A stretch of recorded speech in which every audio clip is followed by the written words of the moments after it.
Le Conseil des ministres s'est réuni en session ordinaire, le mercredi 28 septembre 2022, dans sa salle de délibération au palais de Koulouba, sous la présidence du colonel Assimi Goïta, président de la transition, chef de l'État.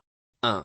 À l'ouverture de la session, le président de la transition chef de l'État a félicité et remercié l'ensemble de la population malienne de l'intérieur et de la diaspora pour son engagement patriotique, sa mobilisation et son soutien aux autorités de la transition lors de la célébration de la Semaine nationale de la réconciliation, de la fête de l'indépendance et pour l'accueil populaire et chaleureux réservé au Premier ministre par intérim et à sa délégation de retour de la 77e session ordinaire de l'Assemblée générale des Nations unies.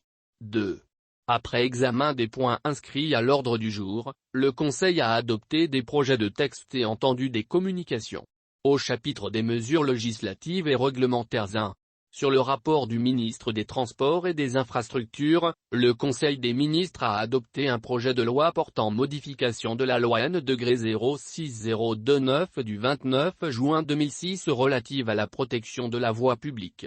La loi N-6029 du 29 juin 2006 relative à la protection de la voie publique et son décret d'application ont été adoptés pour fixer le cadre législatif et réglementaire des travaux de réparation des dégâts causés à la voie publique ainsi que les coûts de leur réparation.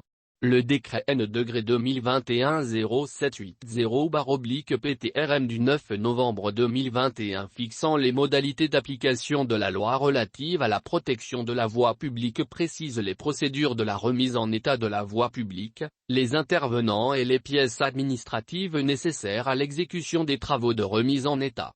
Le décret du 9 novembre 2021 a rendu obsolète la disposition de la loi du 29 juin 2006 relative à l'adoption d'un décret qui détermine les modes de calcul des valeurs remboursables des dégâts causés à la voie publique par les tiers responsables et les coûts de leur réparation.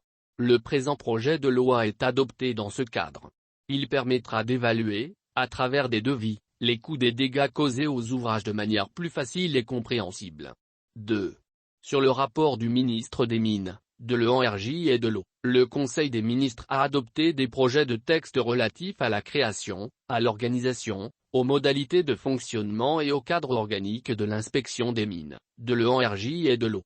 L'inspection de l'Énergie et de l'Eau a été créée par l'ordonnance N-09031/PRM du 25 septembre 2009.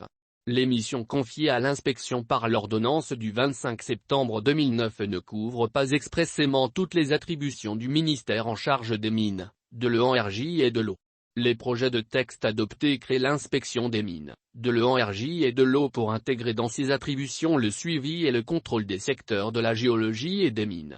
Leur adoption permet de disposer d'un outil de contrôle interne, d'améliorer le contrôle et le suivi de la mise en œuvre de la réglementation minière et de doter l'inspection, pour les 5 prochaines années, en personnel nécessaire à l'exécution de ses missions. 3. Sur le rapport du ministre du Développement rural, le Conseil des ministres a adopté un projet de décret fixant les modalités de transfert de la fonction approvisionnement en intrants agricoles et appareils de traitement des producteurs de coton à la Compagnie malienne pour le développement des textiles. Les assises nationales sur le coton, tenues du 7 au 8 février 2021, ont permis d'engager la réflexion avec les acteurs sur les difficultés de la filière coton. Au terme de ces travaux, des recommandations ont été formulées sur la gouvernance des organisations de producteurs, le mécanisme d'approvisionnement et de financement des intrants, la subvention de l'État aux producteurs de coton, la relance de la culture du coton.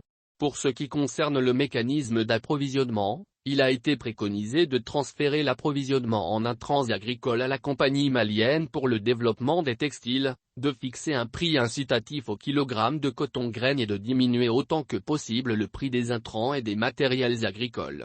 Le présent projet de décret est adopté dans ce cadre. Il consacre le transfert à la Compagnie malienne pour le développement des textiles, la fonction approvisionnement en intrants agricoles et appareils de traitement des producteurs de coton, pour une période de 5 ans, à compter de la campagne 2023-2024. 1. Le ministre de la Justice et des Droits de l'Homme, garde des Sceaux, a informé le Conseil des ministres de la tenue de la session inaugurale du Conseil supérieur de l'administration pénitentiaire et de l'éducation surveillée. Le personnel du cadre de la surveillance des services pénitentiaires et de l'éducation surveillée intervient dans la chaîne judiciaire pour assurer l'effectivité de l'exécution des sanctions pénales. Il participe également à l'exécution des décisions ou des sentences et au maintien de la sécurité publique. Le Conseil supérieur de l'administration pénitentiaire et de l'éducation surveillée donne son avis sur toute question de principe intéressant les fonctionnaires du cadre de la surveillance des services pénitentiaires et de l'éducation surveillée. Il est saisi des projets de loi tendant à modifier le statut des fonctionnaires du cadre de la surveillance de l'administration pénitentiaire et de l'éducation surveillée. La session inaugurale du Conseil supérieur de l'administration pénitentiaire et de l'éducation surveillée se tiendra le 6 octobre 2022 pour examiner des projets de texte et donner des orientations pour le bon fonctionnement du service public pénitentiaire et de l'éducation surveillée. 2.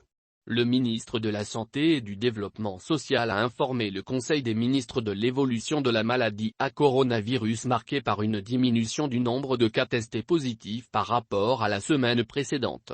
Le président de la transition, chef de l'État a cependant appelé la population au respect strict des mesures de prévention et de lutte contre la maladie.